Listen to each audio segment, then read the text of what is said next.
Separate ஆகுற கண்டிஷன்ல இருக்கிறவங்க, செப்பரேட் ஆன சிங்கிள் மாம்ஸ் இந்த மாதிரி நெறைய பேர் வந்ததையும் நான் பார்த்தேன் சார். உண்மையிலேயே மனிதர்கள் முகத்துல இருக்கக்கூடியவங்க, அவங்க என்ன அவங்களோட நிஜ முகம் என்னங்கிறது யாருக்கும் தெரியல. தெரியல. அப்போ நம்ம யார்கிட்டயும் சடார்ன்னு போயிட்டு ஒரு உதவி கேட்க முடியல. அப்படியான ஒரு சூழ்நிலைக்கு இன்னைக்கு எல்லாரும் வந்தாச்சு. ம். பார்க்கறக்கு மனித முகமா இருக்கும். உள்ளுக்குள்ள வேற ஒரு குணம் இருக்கலாம். சிங்க குணம் இருக்கலாம், ஒரு புலியோட குணம் இருக்கலாம். அவங்களுக்குள்ள வேற வேற குணங்கள் இருக்கு. அந்த மரியாதைங்கிற ஒரு விஷயம் எனக்கு வீட்ல சுத்தமா இல்ல சார். இத்தனைக்கும் நான் நல்லா சம்பாதிக்கிறேன். என் ஒய்ஃபை நல்லா தான் பார்த்துக்கிறேன். நீங்க கிளாஸுக்கு வாங்க, முதல்ல கிளாஸை கவனிங்க. எப்படி பிரயோகப்படுத்தலாம்னு பாருங்க அப்படின்னு. வீட்டுக்கு போயிட்டு இந்த பஞ்சபட்சியை பயன்படுத்திக்கிறது. ஒரு நாள் எனக்கு ஃபோன் பண்ணார். ம். இத்தனை நாள் நான் உன்னை நடத்தினதுக்கு என்னை கொஞ்சம் நீங்கள் மன்னிக்கணும் ம். அப்படின்னு ஒரு ஒரு அவங்க ஒரு மன்னிப்பு இதையும் கொடுத்துட்டு, என்கிட்ட அழகான ஒரு காதல் இருக்கு. இந்த ஒருத்தருக்கு ஒருத்தர் வந்து எதிர்பார்ப்புகளை பெருக்கிக்கிட்டே போய் அந்த ரிலேஷன்ஷிப்பை உடைக்கிறதோ இதெல்லாம் நடந்துகிட்டே இருக்கும் பொழுது அதை எப்படி சரி செய்யணும்னு தெரியாத அந்த காதலர்களுக்கு கூட பஞ்சபக்ஷி கை கொடுக்குமா சார்? இப்போ ஒரு மயில் ஒருத்தருக்கு பட்சியா இருக்குன்னா, ஒருத்தருக்கு ஆணுக்கு மயில் இருக்குன்னா பெண்ணுக்கு மயில் இருந்தால் ஆண் மயில் பெண் மயில் எப்படி சண்டை போடும்? போடாது இல்ல, சண்டையே போட்டாலும் எப்படி பிரியும்? ஊடலா இருக்கும்ல. சண்டையை போட்டாலும் எப்படி பிரியும்? பிரியாது. ஸோ இப்படி நம்ம ஒரு கல்யாணத்துக்கு பார்க்கும்போது கூட 2 பேருக்கும் பொருத்தம் பார்க்கும்போது இந்த பஞ்சபட்சியும் சேர்த்து பார்த்துக்கிறது நல்லது.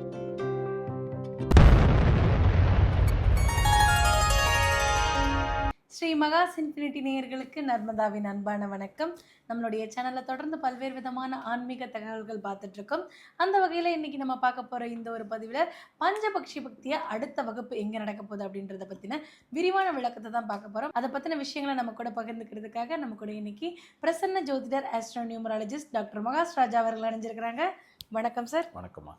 சார், பெங்களூர் கிளாஸ்க்கு பிறகு வந்து நிறைய பேர் நம்மளுடைய சேனல்லையும் சரி, செப்பரேட் ஆகுற கண்டிஷனில் இருக்கிறவங்க, செப்பரேட் ஆன சிங்கிள் மாம்ஸ் இந்த மாதிரி நிறைய பேர் வந்ததையும் நான் பார்த்தேன் சார். அதுலேயும் வந்து அவங்கள சில பேர் இப்போ சொன்ன ஒரு விஷயம் வந்து பிஸ்னஸ், பணம் இதெல்லாம் தாண்டி மனசு சார்ந்த ஒரு விஷயம் சார். மனசு நிம்மதி கொடுத்தது அப்படின்னாலே மற்ற எல்லா விஷயங்களும் நம்ம கிட்டேயே இருக்கும் சார்.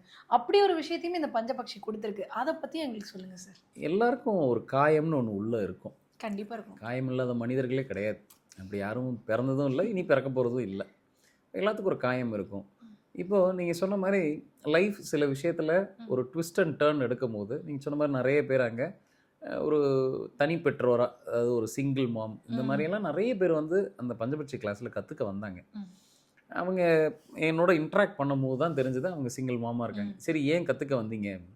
சரி, இன்றைக்கி உலகம் அப்படி இருக்குது. அப்போ எனக்கு என்னோடய தேவைக்கு நான் வந்து இப்போ ஒரு வேலையில் இருக்கேன். எனக்கு ஒரு வேலையை நான் நகர்த்திக்கணும். எனக்கு சில விஷயங்கள் நான் எனக்கு பாசிட்டிவாக நடத்திக்கணும் அப்படின்னா, எனக்கு கண்டிப்பாக ஏதோ ஒரு ஆயுதம் வேணும். நான் யாரையா ஒருத்தரை சார்ந்தே இருக்க முடியாது. இந்த வார்த்தையை சொல்கிறது கேட்டேன் சார். யாரையும் டிபெண்ட் பண்ணியிருக்காம இண்டிவிஜுவலாக இருக்கணும். எனக்கான விஷயங்களை நானே சக்ஸஸ் பண்ணிக்கணும்னு வந்தவங்க நிறைய பேர் இருந்தாங்க. காரணம் என்ன தெரியுங்களா?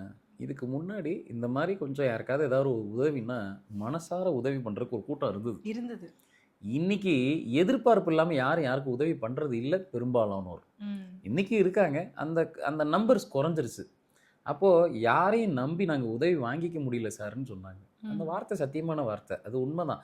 ஏன்னா ஒருத்தர்கிட்ட போய் உதவி கேட்கும்போது அவங்க நம்மக்கிட்ட வேறு ஏதாவது எதிர்பார்த்துருவாங்களோ அப்படின்ற ஒரு பயம் அவங்களுக்கு, ஒரு பெண்ணாக அவங்களுக்கு கண்டிப்பாக நிச்சயமாக வரும். அந்த பயம் நியாயம்தான். அப்போ நானே ஒரு வேலை, இப்போ நான் ஒரு இன்டர்வியூக்கு ஒரு வேலையை அப்ளை பண்ணுறேன், நானே பஞ்சபட்சி மூலமாக அந்த வேலையை எனக்கு கிடச்சிருச்சுன்னா, நான் ப்ரேயர் பண்ணுறது மூலமாக, நான் அந்த பஞ்சபட்சி கலையை பயன்படுத்துறது மூலமாக எனக்கு பாசிட்டிவாக அந்த வேலை கிடச்சதுன்னா போதும். நான் யாரையும் எதுவும் பண்ண போகிறது கிடையாது. அப்போ யாரோட உதவி இந்த இடத்துல நாடுறதுக்கு வேலை இல்லை. நமக்கு ஒரு நண்பன் மாதிரி செயல்பட போகிறாரு யார்? பஞ்சபட்சி. அப்போ அதை நம்ம நல்லா ஆத்மார்த்தமாக கற்றுக்கிட்டு நம்ம பிரயோகப்படுத்தினோம்னா நிச்சயமாக இதை எல்லாருமே செல்ஃபாகவே பண்ணிக்கலாம். இதுக்கு இன்னொருத்தரோட தயவோ தாட்சியமோ தேவையே இல்லை. இன்றைக்கி உலகம் ரொம்ப பறந்து விரிஞ்ச ஒரு உலகம், ரொம்ப மாடர்னைஸ்டு வேர்ல்டு. இன்றைக்கி யாரையும் எங்கே இருந்தனாலும் யாரை வேணாலும் கான்டாக்ட் பண்ணலாம், கம்யூனிகேட் பண்ணலாம். அந்தளவுக்கு இன்றைக்கி உலகம் வளர்ந்தாச்சு. ஒன்றே ஒன்று தான், உண்மையிலேயே மனிதர்கள் முகத்தில் இருக்கக்கூடியவங்க, அவங்க என்ன அவங்களோட நிஜ முகம் என்னங்கிறது யாருக்கும் தெரியல. அப்போது நம்ம யார்கிட்டையும் சடார்னு போயிட்டு ஒரு உதவி கேட்க முடியல. அப்படியான ஒரு சூழ்நிலைக்கு இன்றைக்கி எல்லாரும் வந்தாச்சு. பார்க்கறக்கு மனித முகமாக இருக்கும், உள்ளுக்குள்ளே வேற ஒரு குணம் இருக்கலாம். சிங்க குணம் இருக்கலாம், ஒரு புலியோட குணம் இருக்கலாம், அவங்களுக்குள்ள வேற வேற குணங்கள் இருக்கலாம். அப்போ இந்த மாதிரி ஒரு நிலையில் இருக்கக்கூடிய நபர்களுக்கு அவங்களுக்கு இது யாரையும் போயிட்டு நம்ம சடார்னு போயிட்டு ஒரு உதவி கேட்டுற முடியாது. அப்போ இந்த பஞ்சபட்சி பெரிய அளவில் அவங்களுக்கு ஹெல்ப் பண்ணுது.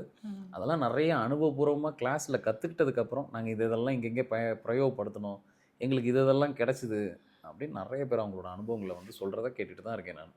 Okay sir. சார், அதை கேட்டதுலேயும் வந்து ஒருத்தர் பகிர்ந்துக்கிட்ட ஒரு விஷயம் ரொம்ப எனக்கு வந்து இப்படி கூட நடக்குமா, இப்படி கூட பஞ்சபக்ஷி பண்ணுமா அப்படின்றது வந்து ரொம்ப ஆச்சரியமா இருந்தது. என்னன்னா ஒருத்தர் வந்து நல்ல பொசிஷனில் இருக்கக்கூடிய நல்ல ஒரு ஹை ஜாப்ல இருக்கக்கூடிய ஒரு பர்சன். ஆனால் அந்த பர்சன் வந்து உங்ககிட்ட பணம் இருக்குது சார், நல்ல ஒர்க் இருக்குது, நீங்கள் ஏன் சார் இதை கற்றுக்க வந்தீங்கன்னு கேட்டப்போ அவர் சொன்ன ஒரு விஷயம், எனக்கு நிம்மதி இல்லை, என் வீட்டில் எனக்கு ரெஸ்பெக்ட் இல்லை அப்படின்னு சொன்னார். பட் அதே பர்சன் இப்போ வந்து நான் ரொம்ப நிம்மதியாக இருக்கேன், என் வீட்டில் எனக்கு நல்ல மரியாதை கிடைக்குதுன்னு சொன்னார். அதை வந்து இன்னும் டீட்டெயிலாக உங்கள்கிட்ட சொல்லியிருக்கலாம். ஸோ அதை பற்றியும் எங்களுக்கு சொல்லுங்கள் சார். ஏன்னா வந்து ஒருத்தருக்கு பணத்தை வர வைக்கிறதோ, வேலை கிடைக்கிறதோ, பிஸ்னஸ் நடக்கிறதோ, அது ஏதோ ஒரு விஷயத்தினால நடந்துருச்சுன்னு நம்ம வச்சுக்கலாம் சார். மரியாதை அப்படின்றது வந்து அது அவ்வளோ ஈஸியாக வருமான்னு எனக்கு தெரியல. ஆனால் அது பஞ்சபக்ஷியால வந்தது. அது எப்படி வந்தது சார்?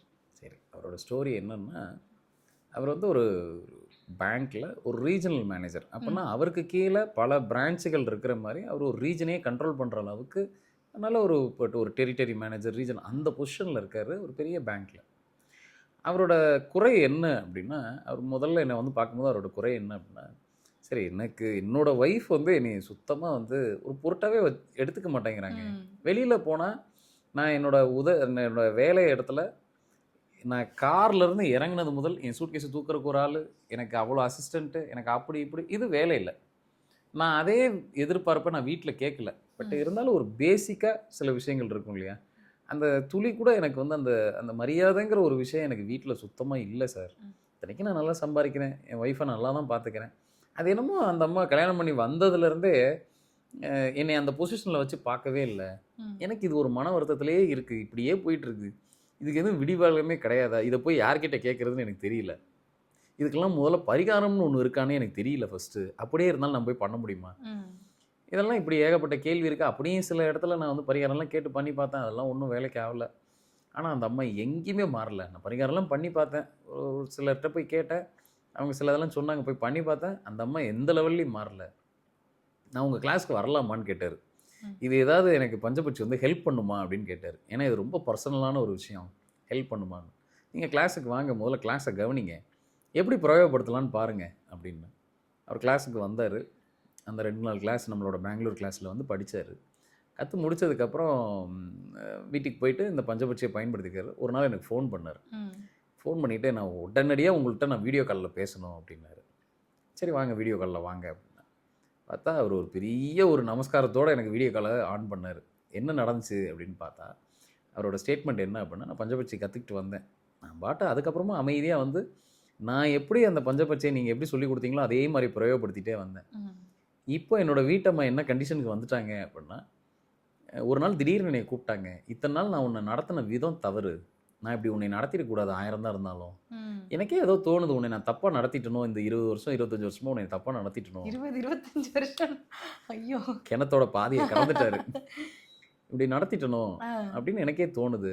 எனக்கு இனிமேல் வந்து அவங்களும் ஒரு பெரிய பொசிஷனில் இருக்காங்க, எனக்கு என்னமோ இனிமேல் வந்து ஆன்மீகம் தான் சரின்னு தோணுது, அதனால் நான் ஒரு ஆன்மீக பாதையை தேர்ந்தெடுக்க போகிறேன், இத்தனை நாள் நான் உன்னை நடத்தினதுக்கு என்னை கொஞ்சம் நீங்கள் மன்னிக்கணும் அப்படின்னு ஒரு அவங்க ஒரு மன்னிப்பு இதையும் கொடுத்துட்டு அப்பாலஜியும் கொடுத்துட்டு, என்னை தயவுசெய்து நான் பண்ண தவறுக்காக என்னை வீட்டை விட்டெல்லாம் எதுவும் அனுப்பிட வேண்டாம், என்னை ஒதுக்கிறாதீங்க அப்படிங்கிற வார்த்தையும் சேர்த்து கேட்டிருக்காங்க.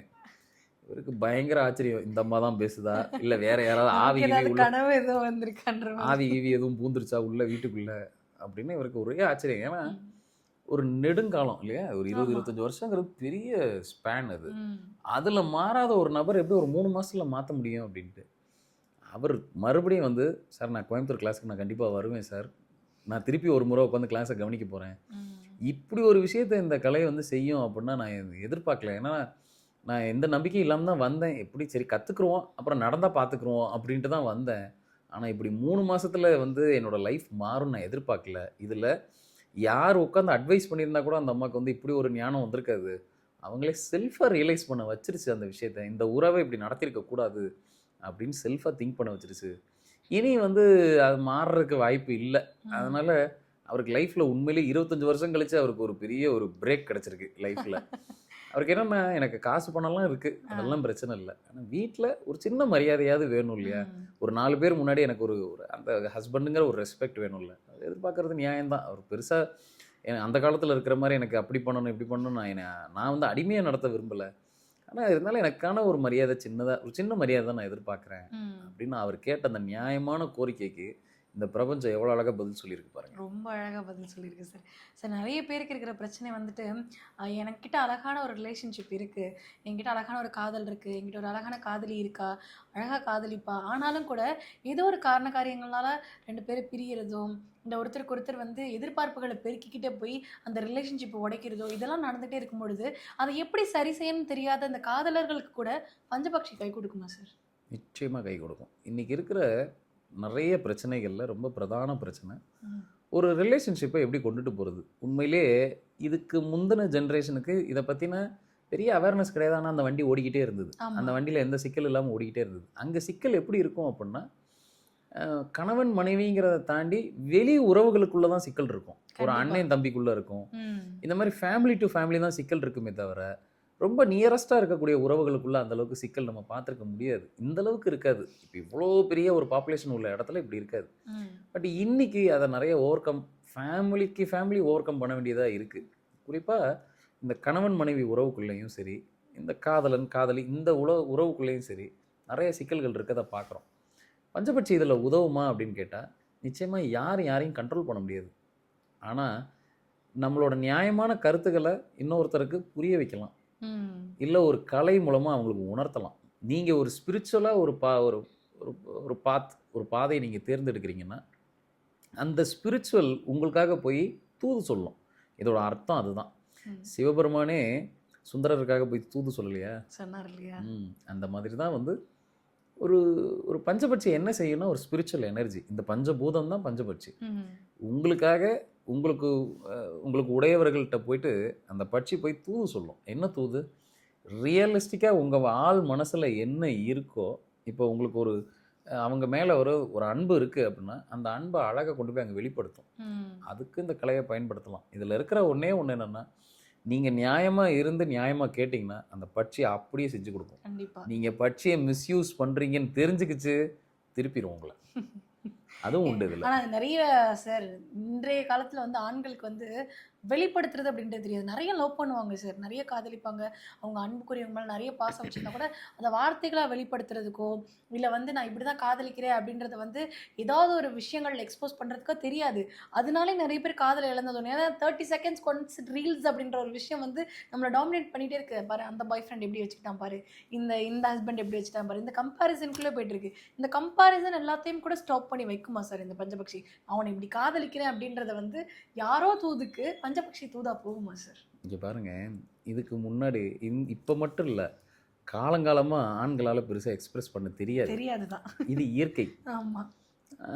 அப்போது அதை தாண்டி இன்றைக்கி வந்து அவங்க எக்ஸ்பிரஸ் பண்ணுறதில்ல. ஒரு ரீல்ஸோட உட்காந்து பார்த்துட்டு இருக்காங்க அப்படின்னா இன்றைக்கி யாரும் கவிதை எழுதுறது இல்லையே. அவங்க செல்ஃபாக உட்காந்து தன்னோட ஆள் மனசில் என்ன இருக்குங்கிறத ஒரு லெட்டராகவோ ஒரு கவிதையாவோ எழுதின காலம் போயிடுச்சு. இன்றைக்கி அந்த எக்ஸ்பிரஸுங்கிற அந்த விஷயமே போயிடுச்சு. எக்ஸ்பிரஸ் பண்ணுற அந்த நான் என்ன நினைக்கிறேன் அப்படிங்கிறத சக பார்ட்னருக்கு கூட இருக்கிற நபருக்கு அவங்க அந்த வெளிப்படுத்துகிற அந்த இதுவே போயிடுச்சு. அப்புறம் எப்படி நீங்கள் என்ன பண்ணுறீங்க, இல்லை உங்கள் மனசில் ஆள் மனசில் என்ன இருக்குங்கிறத கூட இருக்க பார்ட்னருக்கு நீங்கள் எப்படி புரிய வைப்பீங்க? எவ்வளோ தான் கிஃப்ட் வாங்கி கொடுப்பீங்க? அது வந்து அது ஒரு சின்ன பகுதி தான். நம்ம என்ன நினைக்கிறோன்னா, ஒரு வெளியில் போகிறதையோ ஒரு ஹோட்டலில் சாப்பிட்றதையோ ஒரு கிஃப்ட் வாங்கி கொடுக்குறதையோ இதுதான் பெரிய அன்பு பரிமாற்றம்னு நினச்சிட்ருக்கோம். உண்மையிலேயே ஆத்மார்த்தமாக பேசாமல் மௌனமாக இருக்கிறது தான் உச்ச நிலையில் அன்பை பரிமாறுறது. சொல்லாமலே பார்த்தாலே வந்து 2 பேருக்கும் ஒரு அன்பு பரிமாறுறது இல்லையா? அதுதான் இருக்கிறதுலே உச்சக்கட்டம். ஆனால் இன்றைக்கி அதெல்லாத்தையும் விட்டுட்டோம். முதல்ல 2 பேரும் ஒரு இடத்துல சண்டை போடாமல் 5 நிமிஷம் இருக்க முடியுதா? அதுவே பெரிய கஷ்டமாக இருக்கே சார். அப்புறம் எப்படி வந்து இந்த ரிலேஷன்ஷிப்பை அடுத்த கட்டத்துக்கு கொண்டுட்டு போகிறது? இதில் பஞ்சபட்சியோட ரோல் என்னவா இருக்கும் அப்படின்னா, நிச்சயமாக 2 பேருக்கும் ஒரு புரிதலை ஏற்படுத்தி கொண்டு வரும். இதை எப்படி பார்க்கலாம் அப்படின்னா, ஒன்று கல்யாணத்துக்கு பார்க்கும்போது கூட 2 பேருக்கும் ஒரே பட்சியாக இருக்குது அப்படின்னா அது பெட்டர். இப்போ ஒரு மயில் ஒருத்தருக்கு பட்சியாக இருக்குன்னா, ஒருத்தருக்கு ஆணுக்கு மயில் இருக்குன்னா பெண்ணுக்கு மயில் இருந்தால் ஆண் மயில் பெண் மயில் எப்படி சண்டை போடும்? போடாது இல்லை. சண்டையை போட்டாலும் எப்படி பிரியும்? ஊடலாக இருக்கும்ல. சண்டையை போட்டாலும் எப்படி பிரியாது. ஸோ இப்படி நம்ம ஒரு கல்யாணத்துக்கு பார்க்கும்போது கூட 2 பேருக்கும் பொருத்தம் பார்க்கும்போது இந்த பஞ்சபட்சியும் சேர்த்து பார்த்துக்கிறது நல்லது. காதலிக்கும் போது அஃப்கோர்ஸ் நம்ம இப்படி பார்த்தெல்லாம் காதலிக்க முடியாது. அதில் என்ன நம்ம புரிஞ்சுக்கலான்னா, ஒரு நட்பு பட்சியாக வருது அப்படின்னா அதெல்லாம் நமக்கு ஒரு ப்ளஸ். அப்போ அவங்கள நம்மளால் பக்கத்தில் உட்காந்து அவங்களோட நம்மளால் பேச முடியும், பழக முடியும். ஸோ பஞ்சபட்சிங்கிறது என்ன அப்படின்னா, நம்ம உடம்புக்குள்ளே இருக்கிற ஒரு இயக்கம் தான். அந்த இயக்கத்தை நீங்கள் சரியாக இயக்குனீங்கன்னா அது உறவுக்குள்ளேயும் போயிட்டு எங்கெல்லாம் பிரச்சனை இருக்கோ அந்த பிரச்சனையை சால்வ் பண்ணி கொடுத்துரும். இன்னைக்கு என்னன்னா இதை போய் வெளியில் போய் யார்ட்டையும் பேசவும் முடியல, சொல்லவும் முடியல. எத்தனை பேர்கிட்ட போய் உட்காந்து பேசிக்கிட்டு இருக்க போகிறாங்க? ஸோ இதை செல்ஃபாக நம்மளை நாமளே ஹீல் பண்ணிக்க முடியும். இன்றைக்கி இருக்கிற தலையாய பிரச்சனை இதுதான், அந்த ரிலேஷன்ஷிப்பை மெயின்டைன் பண்ணுறது. ஸோ பஞ்சபட்சி கற்றுக்கிறது மூலமாக நிச்சயமாக நம்ம பின்னோக்கி ஒரு 30-40 வருஷத்துக்கு முன்னாடி உறவுகள் எப்படி இருந்ததோ அந்த உறவை திருப்பி நம்மளால் இந்த உலகத்துக்கு கொண்டுட்டு வர முடியும். இதை நான் ரொம்ப டீப்பாக நம்புகிறேன். அப்போ எல்லாரும் பஞ்சபட்சி கற்றுக்கணுமானா வாய்ப்பு இருக்கிறவங்க கற்றுக்குங்க.